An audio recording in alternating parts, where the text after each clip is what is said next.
Erling Haaland, Jurriën Timber, Richarlison, Semenyo, Brennan Johnson, Chris Wood. What do all these players have in common? That's right. They've all scored more this season than Manchester United. This is today's Arsenal Transfer Show.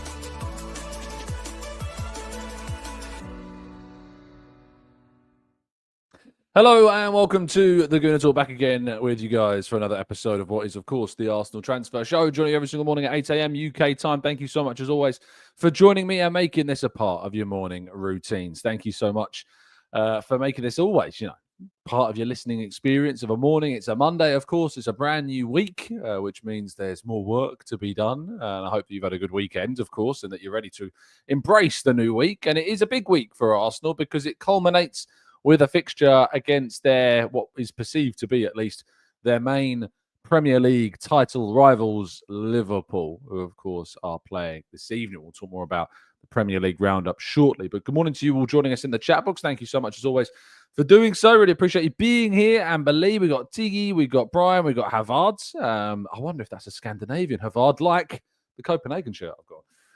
Top Dog, John Edwards, we've got Josiah, we've got Carrie Ann, we've got Spearmint, we've got Jay, we've got Dave and Tony, we've got Jakub and Owen in the chat box today, we've got Saxon and Sid, we've got Fabian, Addicted and Cleo and Sally, we've got George, we've got Ben, we've got Marcavelli, Baz as well in the chat box joining us too. Thank you to everybody. Dobstop, also becoming a brand new member of the channel. Welcome to the TGT family.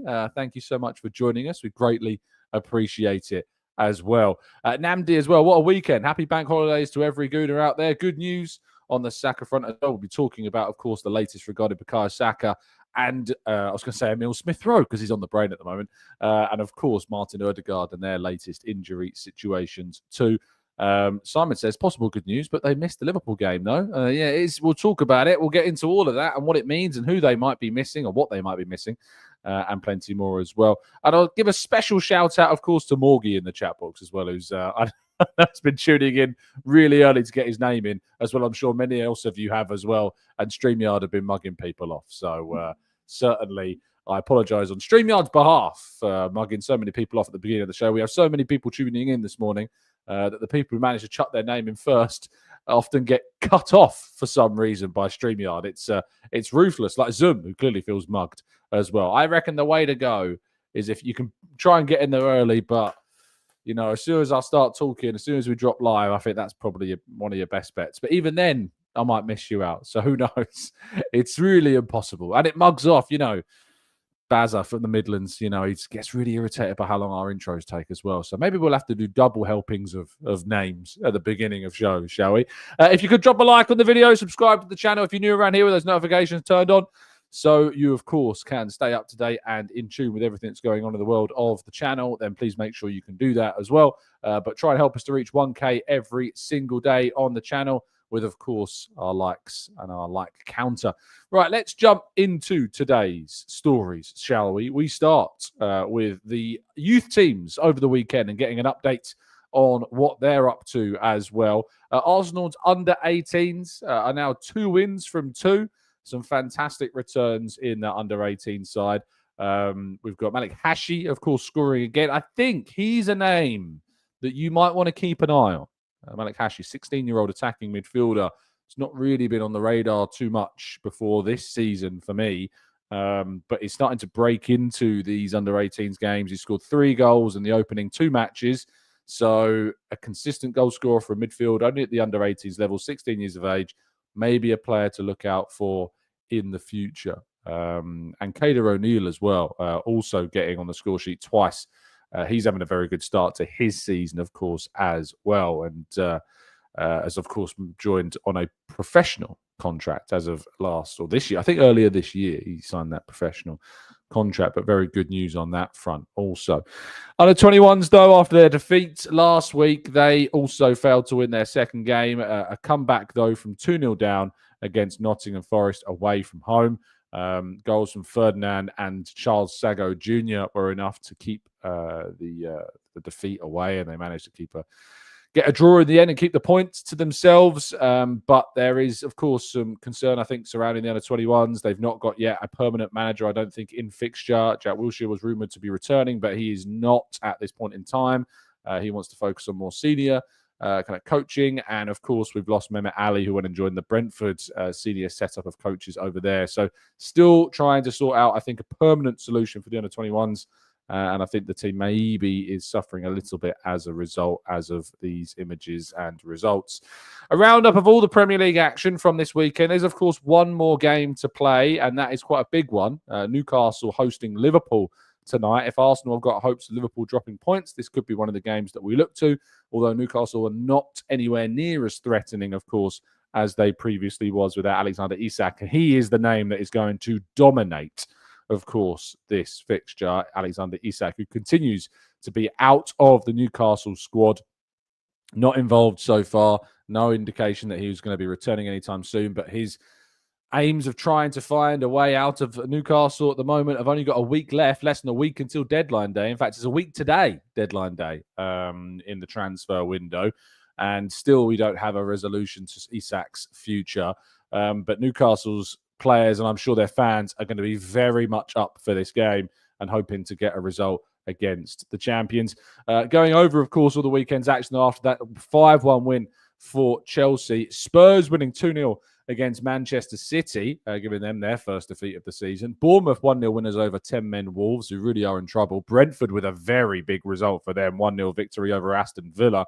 Burnley also another big result for them over opening day winners against West Ham Sunderland. 2-0 victors were Burnley. And Arsenal, of course, with their 5-0 win over Leeds. The Sunday games are Crystal Palace, 1-1 draw of Nottingham Forest, the European derby, if you like, the Europa League Conference League fight that went on between those two didn't really spark the fireworks. Nottingham Forest definitely, in the end, should have won the game with the chances they created to themselves in the last 10 minutes, but failed to take any of them. Everton, 2-0 winners over Brighton. Everton with a really strong start as well themselves and a really positive win in their brand new stadium under David Moyes. And then, of course, Manchester United taking the lead. A Muniz own goal, with, of course, Lenny Yoro heavily involved, giving them the lead in West London. But former Arsenal man, Emile Smith-Rowe, with his first touch, I think, in the game, getting the equaliser and condemning Manchester United again to a winless second game. And as pointed out, only one goal in those opening two games, meaning that now Ruben Amorim has managed more Premier League matches than he has won points. 29 matches played, 28 points won. Rather embarrassing for him, but that's fine by me. Now into Arsenal transfer news, and almost immediately after we finished being live yesterday, there was some Arsenal transfer news dropped, broken by David Ornstein and James McNicholas at The Athletic, and that's that Arsenal have agreed a record deal for Shamrock Rovers attacking midfielder Victor Ozhianvuna, who I have to say I don't know much about. I do know that Arsenal, of course, have been tracking this guy for quite some time. There was links earlier on with him in the summer transfer window. However, he is not going to be able to join Arsenal until January of 2027. So you've got about 18 months to wait, just under that, until Arsenal's new player arrives. Of course, by that time, he will be older and more senior, but with the next 18 months, he will be under the tutelage of the coaches over there at Shamrock Rovers, where there is quite a lot of Arsenal connections. But he's a player that we have been linked to. But he's a youngster, very highly rated. No player has ever agreed a fee as high as Arsenal have for a player coming from Ireland, of course, as well, breaking Tottenham's record, I think, that was previously held too. So an exciting young player, but one that Arsenal fans won't get to see a real look of in an Arsenal shirt until January of 2027. But Arsenal have, of course, been putting the feelers out into both the Republic of Ireland and Northern Ireland as well. Recently, of course, signing Kader O'Neill, who's scoring currently for our under-18s. So plenty of excitement around Arsenal's scouting network in over the Irish Sea and looking at, of course, the clubs over there and the talents in both Northern and the Republic of Ireland. Moving into the transfer window for the senior side, and Porto are considered to be coming in strong for Jakub Kiwior and are determined to try and find a solution to the player's future. He was in the squad for the game, of course, this weekend against Leeds, with Arsenal having suffered a number of injury issues, and he did make that squad, but still did not get on the field. Christian Mosquera's arrival really has demoted Kiwior's place in the group, and there's a feeling that Arsenal, if the right fee comes along, would be open to selling, but only for the right fee. The talk at the moment is on a loan with an obligation to buy, and the figures are upwards of £23 million. For me, I'd be looking for 30. I really would be disappointed if Arsenal ended up getting less than £30 million for Jakub Kiwior, so we need to try and get as close to that as we can. It does seem that Arsenal will be making a profit on Kiwior, whatever happens, but, of course, it's a bit of a frustration.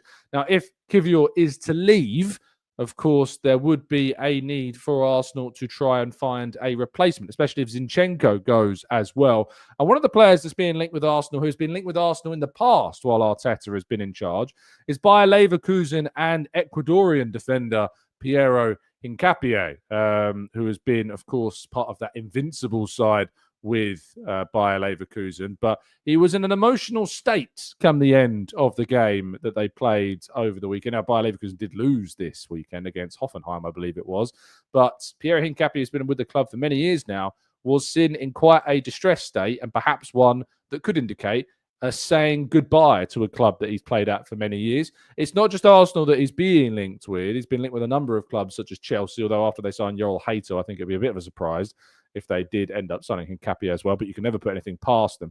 But his numbers are very impressive, especially for that of a centre-half. You know, he plays as left centre-back, he plays as a left-back, he can play in those kind of positions that Kiwior occupies as well. He would be I think, very good replacement for Jakub Kiwior.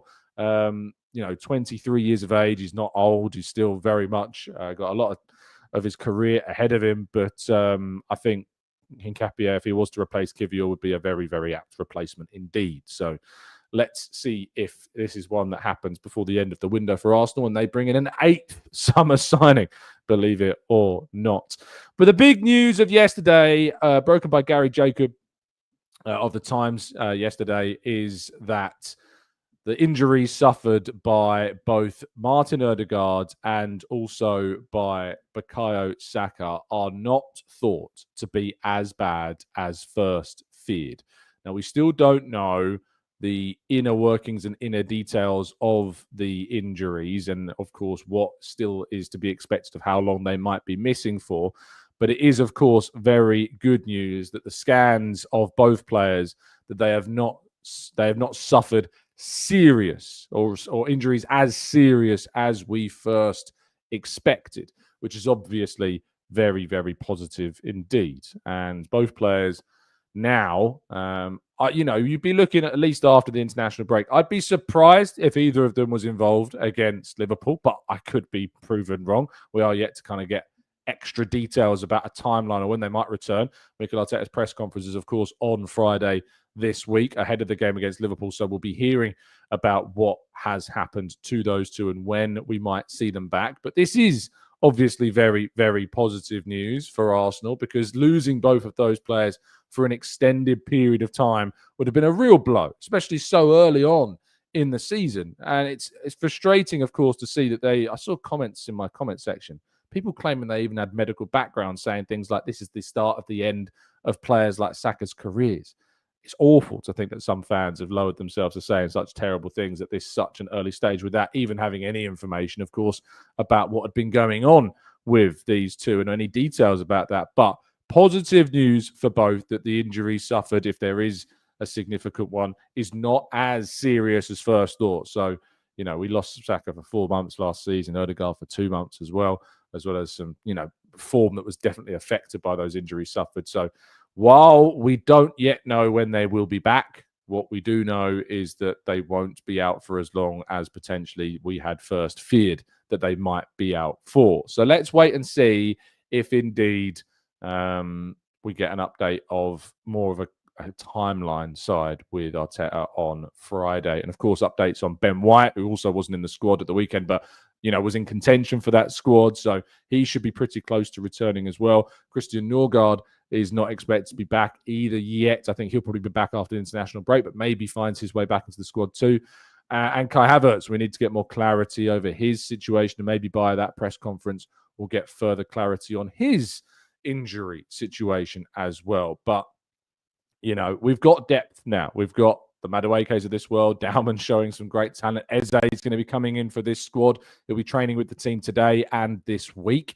So that's really, really positive as well, that he's going to be integrating into the group and getting a grip on his first Arsenal minutes at the weekend. So while there is kind of, you know, all of this going up in the air and stuff, there is still very much a positive vibe around the place. And this news around both Saka and Odegaard, I think at least will have brought more encouragement and more positivity and, you know, relief. I think relief is the word. You need to feel, I think that's the word, isn't it? Relief. We need a bit of relief because when you see injuries to players of such significance, the immediate reaction is to lose our minds and start getting very, very worried indeed. And no one likes being worried. You don't want to be worried. Being worried and catastrophizing and, you know, getting into a mental place where you're constantly worried that, I don't know, someone might nick something you've got, that someone might steal something you own, something you don't even think about. Like your data. I don't know. Maybe something like your data. Maybe you were thinking of a car or a personal belonging. I was thinking about data. You don't want to lose data. You don't want someone to come in and steal your data. Why would you want that? I wouldn't. I know you wouldn't. And I think we're all in agreement, right? We agree. No one wants to have their data stolen. Maybe you're using a public Wi-Fi service, just per se, as an example. I don't know, as an example. It's just maybe you're using a public Wi-Fi service and, you know, those services can be a little bit risky. And if you don't have the protection that you need when using those public Wi-Fi services, for example, and it's just an example, then maybe you need something that can protect you. What could that be? What could it be that would protect you and your data? Maybe even when you're abroad, there must be something out there that can give you that peace of mind. Oh wait, there is. And it's NordVPN. And of course, NordVPN can give you that safety and security that you've always wanted, dreamed of, yearned for while surfing the net. And if you go to nordvpn.com/Gooner, you can get yourself a significant discount off a 2-year plan. And on top of that, because your fellow Arsenal fans and you're going through our direct link, they're going to chuck 4 months extra on top of that as well. I mean, who can say any fairer than that? Of course, if you want to be able to stream the services that you get here in the UK or perhaps in your home country and that's not available elsewhere, a VPN gives you the ability to hop into another territory, of course, those that are supported by Nord. It shields you.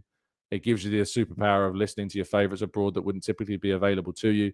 It's a must. In 2025, a VPN is a must. There's just too much scandalous behavior going on online, and your data is something that you need to protect. So I recommend you head over to nordvpn.com/Gooner and get yourself that significant discount off a 1 or a 2-year plan and 4 months extra thrown in free. On top of that, 2-year deal as well.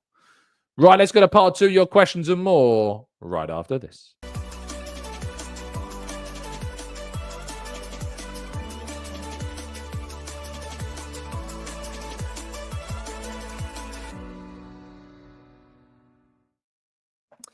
Right, that is part 1 done, which means we now move to part 2 of today's show. If you're an audio listener and you wonder why I sometimes chuckle going into part 2 of late, it's because you don't actually get to hear the our ad. But if you would like to go and listen to it, it's an ad that you might want to listen to.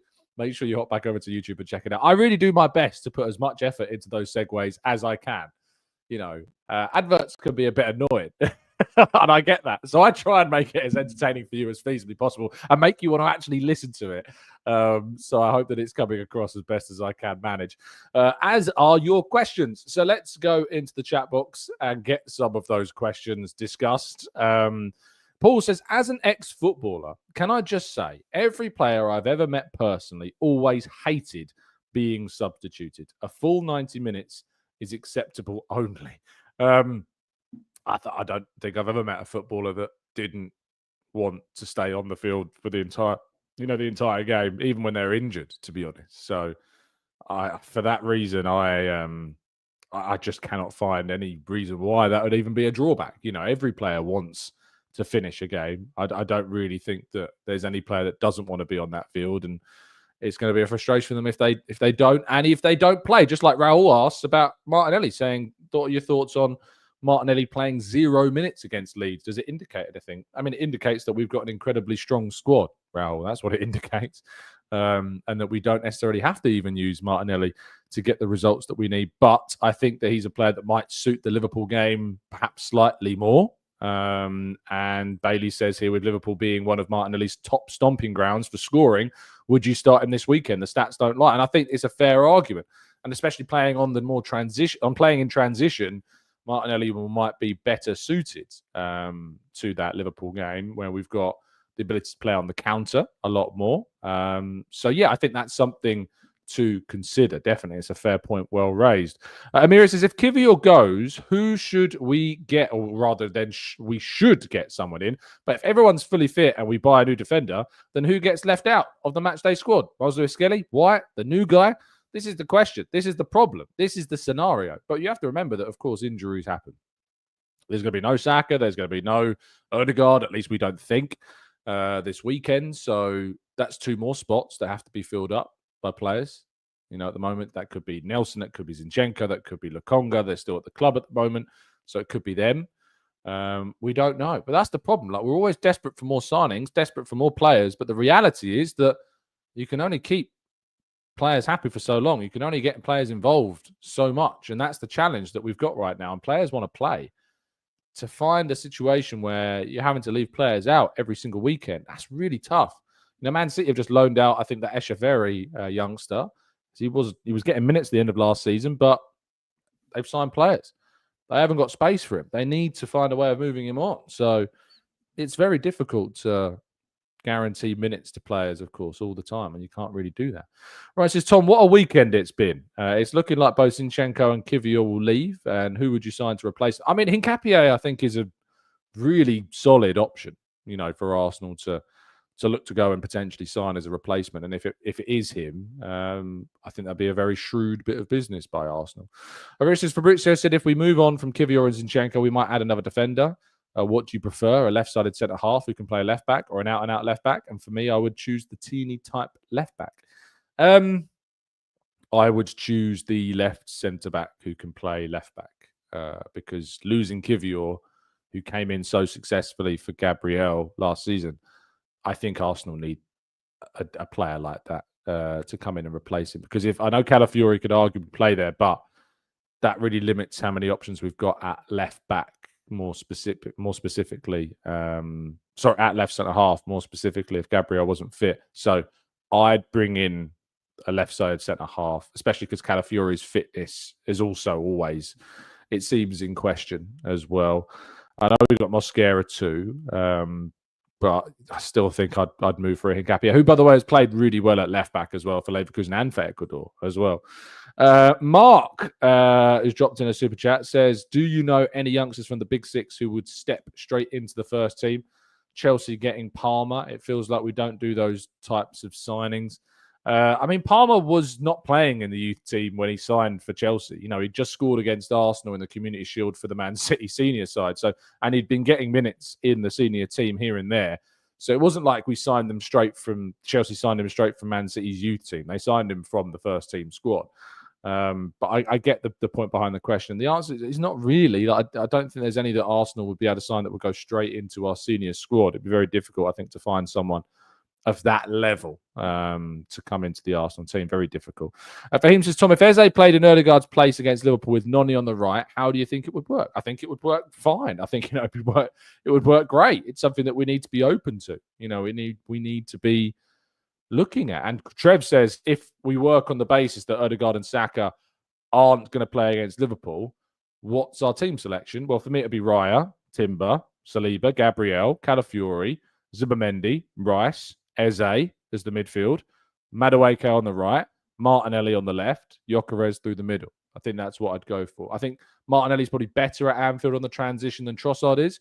And if you're behind and you're chasing the game, then you can bring Trossard on later in the game. But I think that's probably the 11 that I'd go for in this particular fixture. Padry says, we looked a lot more fluid when Ethan came on. He played okay, but there was just seemed to be more space and we looked more expansive in my opinion, Odegaard should not be guaranteed starting every game. I think that was more to do with the game state, Patrick, to be honest. We'd scored 2 goals by the time Ethan Nwaneri came on. Leeds had to try and find a way to get back into the game at 2 goals down. They can't just sit back and defend. So they were trying to be a little bit more expansive, and we latched on to that a lot. Ethan is a great talent, but I don't think he had a particularly great game. He certainly wasn't better than Odegaard in the game for me. And I think that the game state was the reason why we had more space rather than the specific changes that we made and the player performance in particular. And says Tom, so Rodrigo started his first game under Xabi Alonso. However, did you see his reaction when he was subbed off? No, I didn't. I can't say that I have, but I'd be shocked if the Rodrigo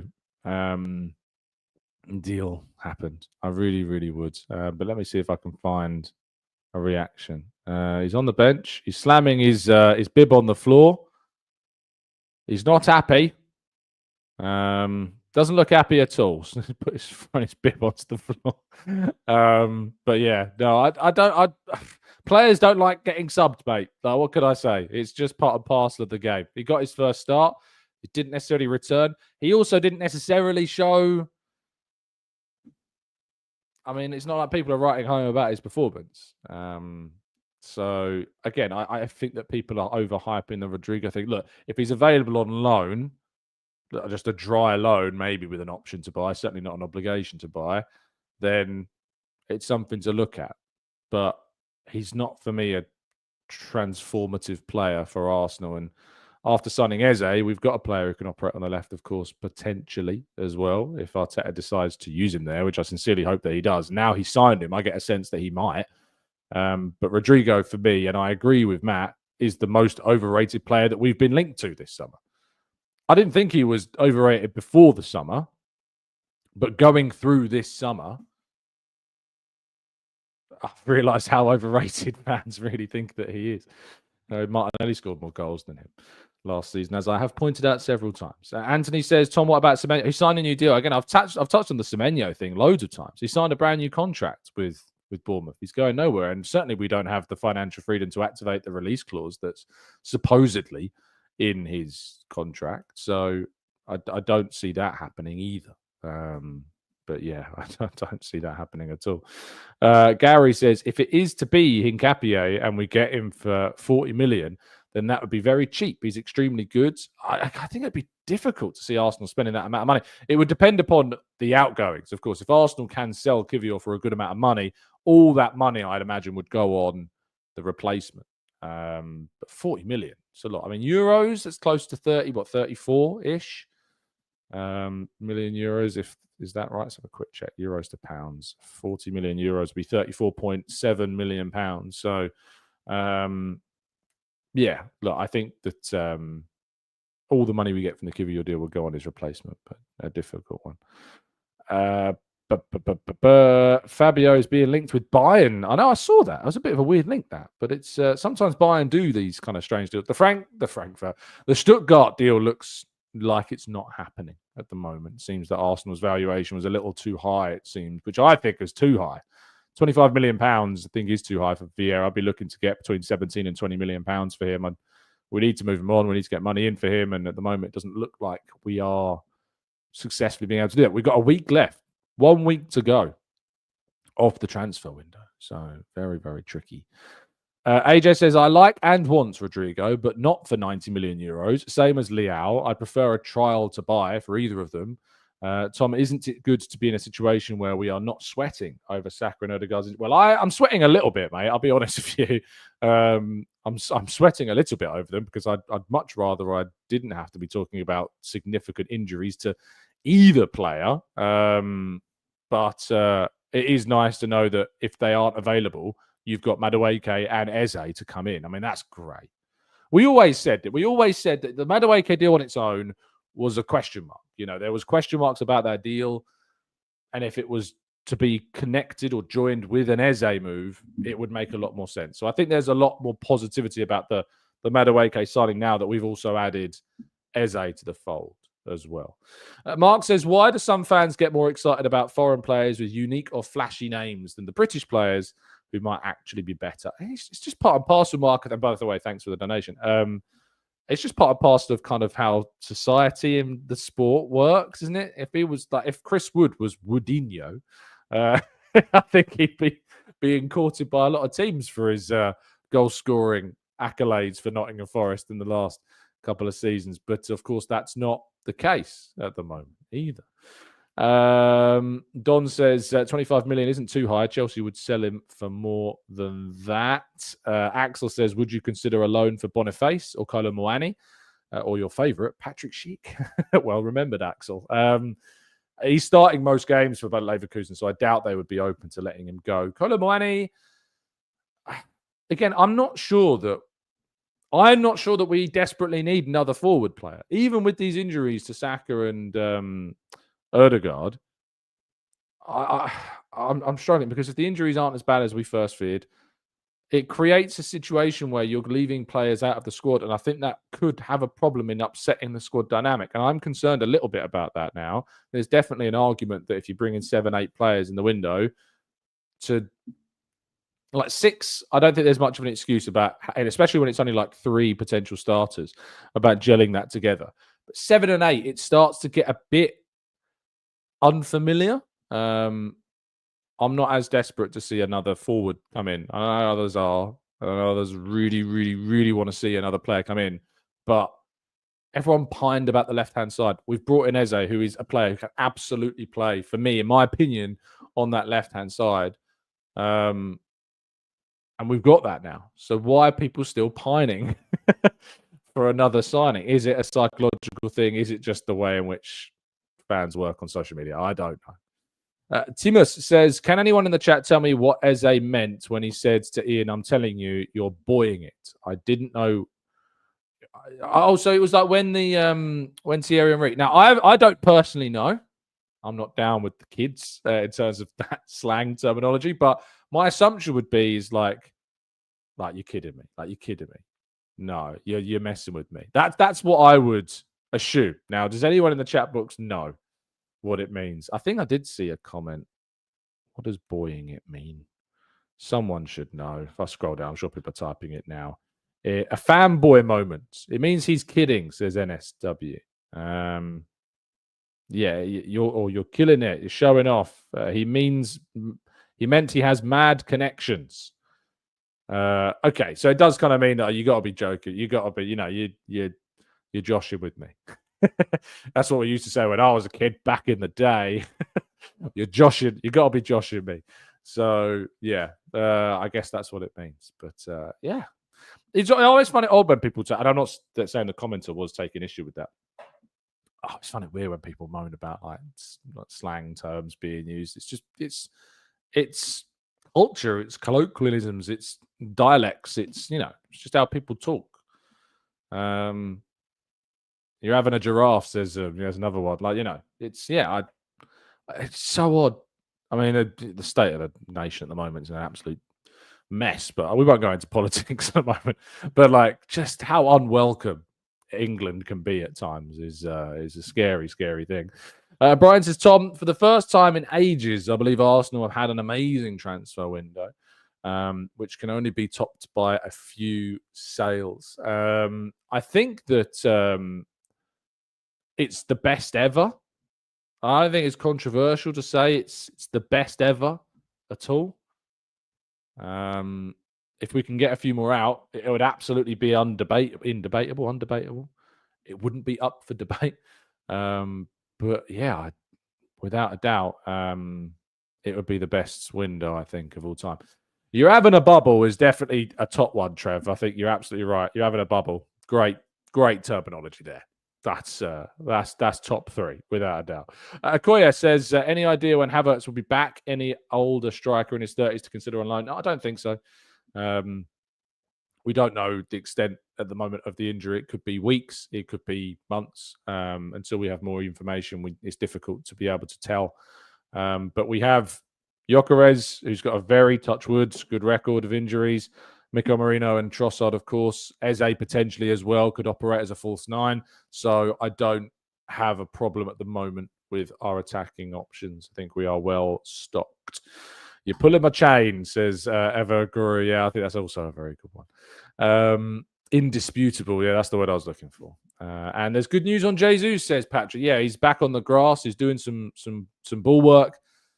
I'd say, November, December, you'd look at that end of the year. That's what we kind of look at as kind of the return expectations. He's been out for a long time. I think he put a tweet out, did he not, yesterday, where he kind of said it's been a long 7 months, did he say, that he's been out with injury. So we're getting into kind of the last 9 months is around what we expect at the lower end of ACL injury recovery timelines. 9 months tends to be what we look at.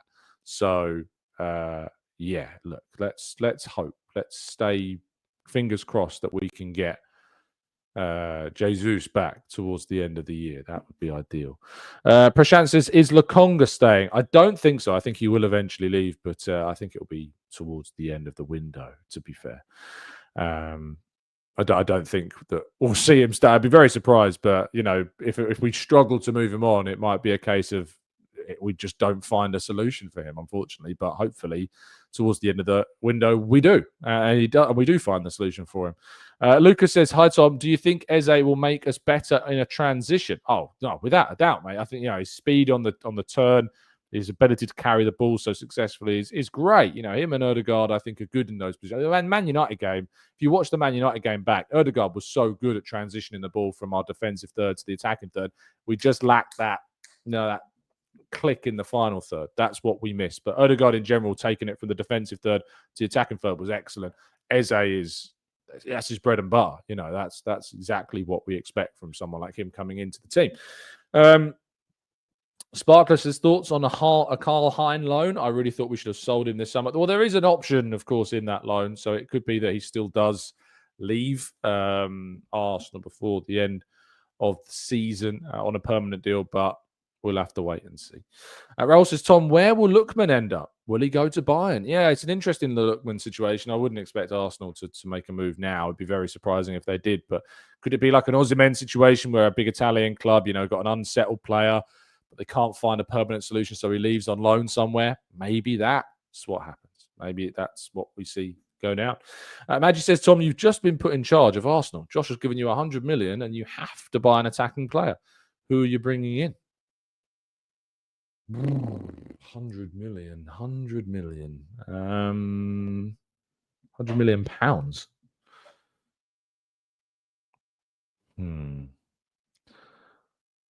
I would, on deadline day, go to Newcastle and say, look, he wants to go.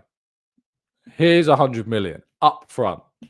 No questions asked. No strings. No add-ons. 100 million. Take it or leave it. And see what they do on deadline day if he's still unsettled. Other than that, it would be Barcola. And you guys know I'm a big Barcola fan. So I'd be interested to see what PSG would say with a Barcola offer. But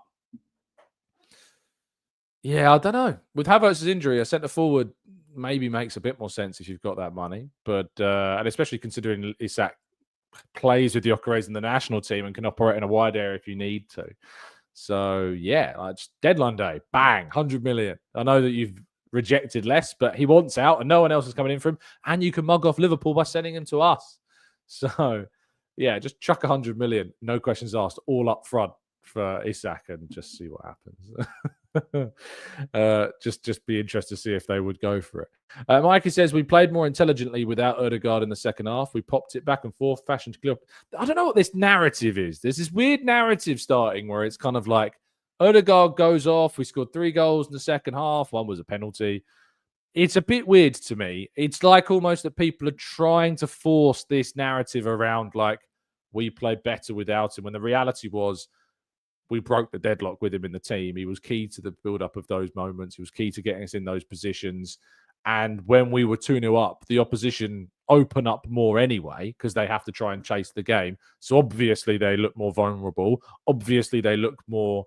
Arsenal look like they have more space because the opposition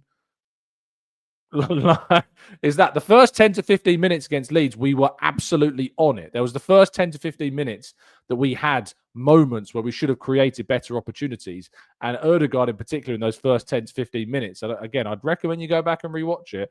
Those first 10 to 15 minutes until it kind of quieted. The 15 to 30 was a little bit, a lot quieter than the first 10 to 15. But it's a really weird narrative. I don't quite get it. I know Eze's just arrived. I know that he can play 10, and I look forward to him doing that. And if he ousts Ødegaard from the squad, he would have done so by earning that. But I just find it strange that there is a weird kind of narrative trying to be built, I feel, around fans who just haven't really taken to Ødegaard for a long time, despite the fact that he's such a key part of the squad. Maybe it's the whole captaincy narrative bollocks that people talk about, but it's really strange. It's just a strange feeling there, and it's obvious. Like, it's when you see comments like we just saw Mikey put in, it's not lost on me where that comes from.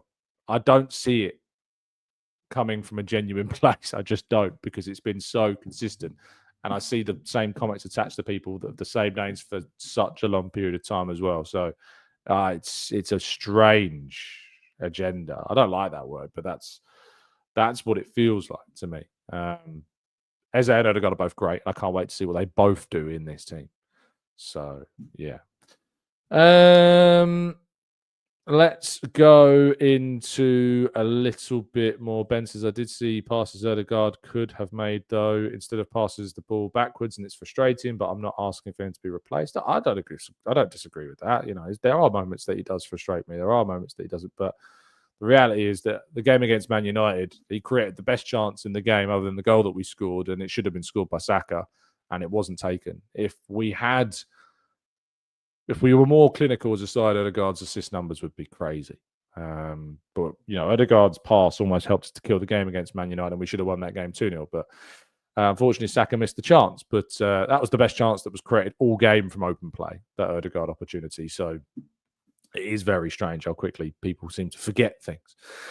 William says, what's an acceptable result at Anfield? A win, mate. That's what the acceptable result is. A draw is a good result, but I wouldn't take it if you offered it to me now, because I think we need to be winning there at Anfield if we want to try and win the league. Ken says, any other youngsters that could dip their toes into first team action this season? It's going to be tricky with how strong the squad is now, but you got to look at, you know, players in the under-21s that are getting, you know, opportunities at that level. You know, Ferdinand maybe has been doing things. But, I mean, look at the under-18s. We're starting to see players make that jump more so from the under-18s to the senior side. You know, just been talking about Malik Hashi. You know, he's a player that I think people need to keep an eye on.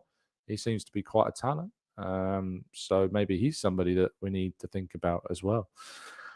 Luke says, it's the same thing when people said Kiwior ducked in the Champions League 2 years ago, or Ramsdale deserved more respect when Raya came in, or that Kai sucks. Yeah, it does seem we're on that same kind of... It's the Gabriel Bozo thing, you know. People made themselves look incredibly stupid by saying things like that, and then he's gone on to become one of the best centre-halves in the world.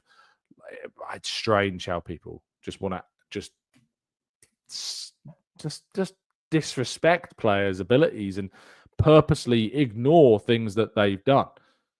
Just literally 2 games ago, Ødegaard created the best chance from open play of that game, and yet all of a sudden it's, we need to drop him now. No. No. He's very, very important to this team. And AFC Till I Die says, Tom, I also thought when Saka and Odegaard came off, we got better, but I like your point that the game state had changed. And people, I mean, this is it. People just ignore that. They're like, Odegaard and Saka went off and we scored 3 goals. But before they went off, we only scored 2 goals. That means one must be better than the other. And it's like, no, think just a little bit harder about the game state of those situations when from the start, you're trying to break down a lead side that are sitting in, absorbing pressure because the game's at 0-0. A draw's a good result for them. You get 1 goal. They're not necessarily going to break that structure because you can probably try and hit on the counter and get 1 to tie it up. But at 2-0 down, you've got to chase the game. At 2-0 down, you've got little to lose because you're already 2 down. So the game ultimately opens up so much more. So yeah, that's kind of what I think people miss when they talk about how the game changed after it went from Ødegaard being off to Ødegaard being on. They just missed that.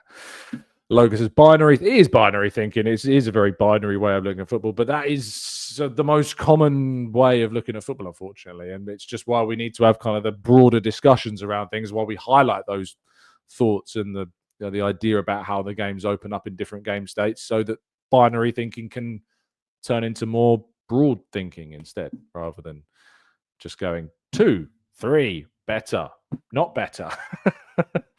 Fahim says, Tom, would you consider styling your hair like Gyökeres so that you can do the celebration too? I don't think I need to. I think it's perfect. Lloyd says, it's still a pity about Obi, Chido. He could have had a chance with us. Yeah, but we move. A2 says, do you see Arsenal terminating player contracts if they can't sell them, especially the likes of Lokonga? I don't think we'll terminate them. I don't think there's a desperate need to terminate them. I think we just need to wait for the interest to come along at the right point, you know. Mikey says, Ødegaard provides energy and tenacity, but often doesn't see the game. But if that's considered binary, that's a shame. I said what's binary is thinking that just because we scored 3 without him and scored 2 with him, that one, we played better without him than we did with him, when the binary point is about the game state, not what you're talking about. So Nicholas says, you should always question your first reaction to something, because more than often than not, it's just that. It's a reaction. Think things through and always ask yourself, could I be wrong about that?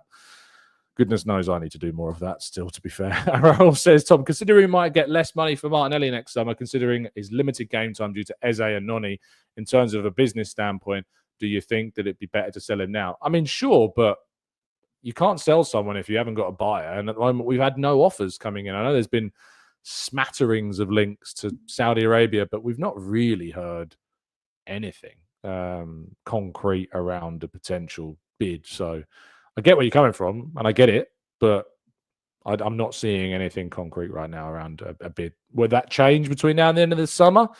We've got a week to find out. Mark, again with the super chat. Thank you, man. Would you rather see Madueke or Havertz score a 120th minute winner against Chelsea in the Champions League? Probably Madueke. Havertz, you know, I love Havertz, but he scored against Chelsea twice. I've seen it happen. It was great. I loved it. But for Madueke, not just for the slander from Chelsea fans, but particularly the Arsenal slander, that would be great. 100% Madueke. Havertz has also already scored a Champions League winning goal. So for Madueke to do that, 100% would love to see that. Would love to see that.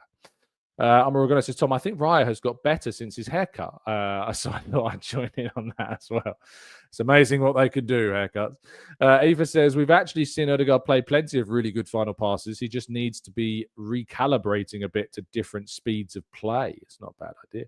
Jaden, thank you so much for joining up as a brand new member on the channel. Welcome to the TGT family, my friend. GameShot says, worrying how easy Marco Silva played through United compared to us, and how easy their tactic was when explained to them how United baited us and avoided. We had 12 breakaways. So I don't know what the argument is about compared to us. We cut them open 12 times.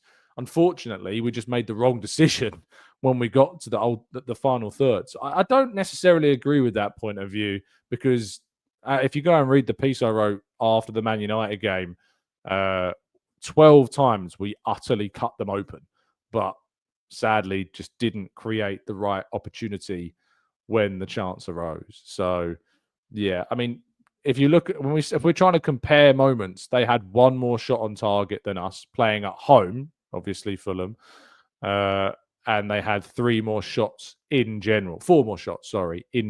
So, yeah, it was a bit of a basketball game for Arsenal, but we cut them open loads. We just didn't take advantage of the moments when they came along to play the right opportunities. So, yeah, and plus Fulham with the home side. If we were at home against Man United, I would expect a very different type of game. That's worth pointing out as well. First game of the season, you're at home in front of your home crowd at Old Trafford. Obviously, there's an emphasis on control there and being more kind of offensive as well. Patrick says, anyone else find Sky's presenters questioning Gyökeres a bit disrespectful, saying he had more hair touches than ball touches? I know it's banter, but it's saying it's the player's face seems a bit off. Well, I mean, it was a thing through the week, and then Gyökeres did do the hair touch celebration when he scored. So I think they're within their rights to ask. I don't really have an issue with that. I would say if I thought I had an issue, and I do, I talk about my issues with a lot of the punditry that goes on over there, but I don't think so. I think there's a right to ask that question considering the celebration. So I don't have an issue with that personally. Ben says, we did not show up and hardly ever show up versus Man United. I moved on from that game. I think we have and will continue to improve. The Birdhouse is also a brand new member of the channel. Thank you, mate. Thank you so much for joining us. I really appreciate the support, of course, on the channel. As always, it's a pleasure to see so many new members, of course, recently joining us here at TGT Towers. Mark says, hi, Tom. Would Saka and Odegaard feature against Liverpool next weekend? If not, who would you suggest to replace them? Madueke and Eze, I think, will probably come in, but I'd be surprised if either of them played in that game. I think it'd be very, very surprising. But maybe Odegaard's shoulder situation is not too serious and he'll be all right and he'll train, but just keep those fingers crossed and we'll wait and see. Right. Thank you so much, as always, for tuning in and listening. Greatly appreciate your time. I hope you've enjoyed yourselves here. I'll be back with you, of course, bright and early tomorrow morning, as always, to break down all the latest Arsenal news from the next 24 hours. Hopefully, maybe we get more news around the transfers. Hopefully, we get more information about the injuries, and we'll update you as best we can on any of those stories as and when they arrive, of course. And we'll have that Newcastle-Liverpool game to react to as well, which takes place this evening. Enjoy the rest of your Monday. I hope your start to the week is good. If you're working, get through it. It'll be the weekend soon again. Don't you worry. But let's not try and wish our lives away too quickly. But thank you, as always, for listening. Stay safe, stay well, stay happy, respectful. And as always, up the Arsenal.